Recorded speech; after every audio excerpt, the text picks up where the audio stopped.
What's going on, Canes fam? Scrimmage number 2 is a wrap. This video is going to be short and straight to the point. We are going to discuss numbers for the scrimmage stats, and we're going to touch on just a few of the big things that happened. Now, I'm going to refer to my stat sheet that I have in front of me, so if you see me looking away, I'm just looking at that. I can't memorize all these numbers, so let's dive right into it.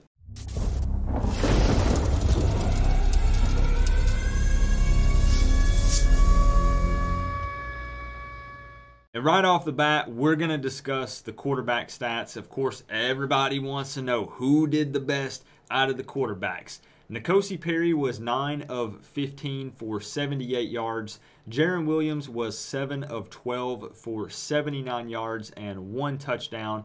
Tate Martell was 4 of 11 for 78 yards, 1 interception. And Carson Proctor did get a snap. He was 1 of 1 for 23 yards. Now, keep in mind with these stats, I meant to say this earlier, you have to remember that with some of these plays, the coaches let them play it out a little bit. So, for instance, if it looked like somebody was going to be sacked, they still might kind of let them play it out a little bit. So, you have to keep that in mind. I will say with the quarterbacks, I've watched some tape. I've listened to a couple of different interviews and what people have said.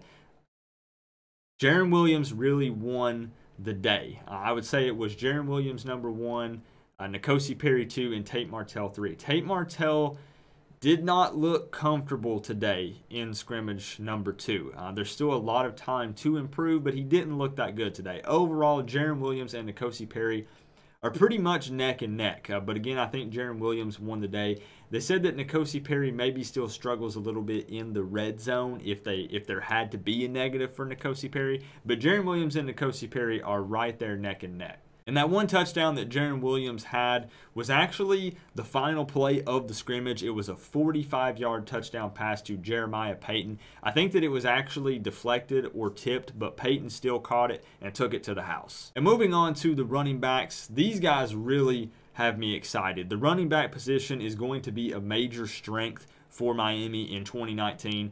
DJ Dallas came out with 13 carries for 108 yards, 3 touchdowns, and 1 catch for 11 yards. He really had a good day today.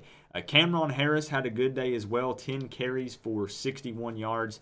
Lorenzo Lingard, they said that he was suited up and he was not wearing a brace on his knee, which is a really good sign, but he didn't see any snaps today. So let's move on next to the wide receivers and the tight ends. These guys all looked pretty good overall today as well. KJ Osborne had 6 catches for 67 yards. Jeremiah Payton had 3 catches for 60 yards. Will Mallory had 3 catches for 39 yards. Mark Pope had 2 catches for 34 yards and 1 carry for 52 yards. And I hope somebody posts that online because you did hear that right. Mark Pope had 1 carry for 52 yards. You also have Evidence Njoku with 2.